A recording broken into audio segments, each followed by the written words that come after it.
नमस्कार दोस्तों। क्या महाभारत का एक योद्धा आज भी धरती पर भटक रहा है? क्या वह अमर है? क्या उसे भगवान श्री कृष्ण का ऐसा श्राप मिला था जिसने उसे मृत्यु से भी अधिक कष्टदायी जीवन दे दिया है? भारत में कई ऐसे स्थान हैं जहां लोगों का दावा है कि उन्होंने अश्वत्थामा को देखा है। आखिर कौन है अश्वत्थामा? उन्हें अमर क्यों कहा जाता है? और क्या सच में वो आज भी जीवित है? आइए जानते हैं इस रहस्यमयी कथा को विस्तार से। अश्वत्थामा कौन थे? अश्वत्थामा महाभारत के महान गुरु द्रोणाचार्य और उनकी पत्नी कृपि के पुत्र थे। कहा जाता है कि उनके जन्म के समय उन्होंने घोड़े जैसी आवाज निकाली थी। इसी कारण उनका नाम अश्वत्थामा पड़ा। अश्वत्थामा जन्म से ही अत्यंत पराक्रमी थे।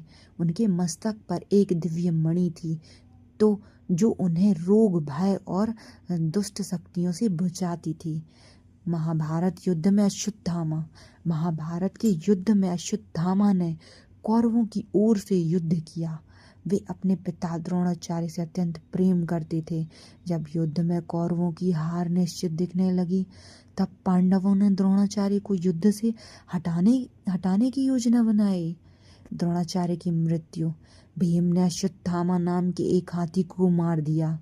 इसके बाद युधिष्ठिर ने कहा अश्वत्थामा मारा गया, लेकिन धीरे से जोड़ दिया नारो वा कुजरो, अर्थात मनुष्य या हाथी, यह स्पष्ट नहीं। द्रोणाचार्य ने केवल पहला भाग सुना और उन्हें लगा कि उनका पुत्र मर चुका है। उन्होंने शस्त्र त्याग दिए और उसी समय उनकी मृत्यु हो गई।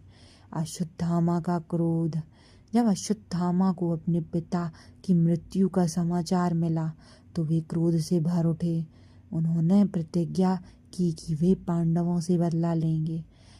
युद्ध समाप्त होने के बाद एक रात वे पांडव शिविर में पहुंचे, लेकिन वहां पांडव नहीं थे।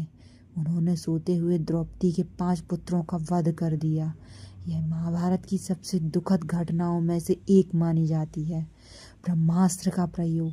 जब पांडवों को यह पता चला तो उन्होंने अश्वत्थामा का पीछा किया। घबराकर अश्वत्थामा ने ब्रह्मास्त्र चला दिया। अर्जुन ने भी ब्रह्मास्त्र का प्रयोग किया। तब महर्षि व्यास प्रकट हुए और दोनों को अस्त्र वापस लेने का आदेश दिया। अर्जुन ने अपना अस्त्र वापस ले लिया, लेकिन अश्वत्थामा ऐसा नहीं कर सके। उन्होंने ब्रह्मास्त्र को अभिमन्यु की पत्नी उत्तरा के गर्भ की ओर मोड़ दिया। श्री कृष्ण का श्राप। उत्तरा के गर्भ में भविष्य के राजा परीक्षित थे। भगवान श्री कृष्ण ने अपनी दिव्य शक्तियों से गर्भस्थ बालक की रक्षा की। इसके बाद श्री कृष्ण अश्वत्थामा पर अत्यंत क्रोधित हुए। उन्होंने कहा, तुमने निर्दोष बच्चे की हत्या की है और गर्भावस्था शिशु को मारने का प्रयास किया है। तब श्री कृष्ण ने अश्वत्थामा को श्राप दिया कि वे हजारों वर्ष तक पृथ्वी पर भटकते रहेंगे। उनके शरीर के घाव कभी नहीं भरेंगे। उन्हें ना सम्मान मिलेगा ना शांति। वे मृत्यु की कामना करेंगे, लेकिन मृत्यु उन्हें प्राप्त नहीं होगी। क्या अश्वत्थामा आज भी जीवित है?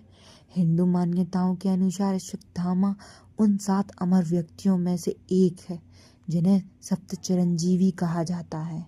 कई लोग दावा करते हैं कि उन्होंने उन्हें जंगलों, पहाड़ों और प्राचीन मंदिरों के आसपास देखा है। विशेष रूप से मध्य प्रदेश के कुछ क्षेत्रों और प्राचीन शिव मंदिरों से जुड़ी ऐसी लोक कथाएं प्रचलित हैं। हालांकि इन दावों का कोई वैज्ञानिक प्रमाण उपलब्ध नहीं है, इसीलिए उन्हें धार्मिक मान्यता और लोक कथाओं के रूप में भी देखा जाता है। कथा से मिलने वाली सीख।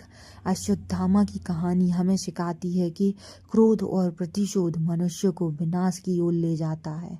एक महान योद्धा उन्हें के बावजूद उन्होंने क्रोध में ऐसे कर्म किए जिनके कारण उन्हें भयंकर श्राप मिला। धर्म का मार्ग कठिन और सकता कठिनाइयां हो सकती, लेकिन अंत वही कल्याणकारी होता है। जय कृष्ण भगवान की जय। नमस्कार दोस्तों, पाठ अच्छा लगा हो लाइक, सब्सक्राइब, कमेंट करिएगा, शेयर करिएगा। राधे राधे।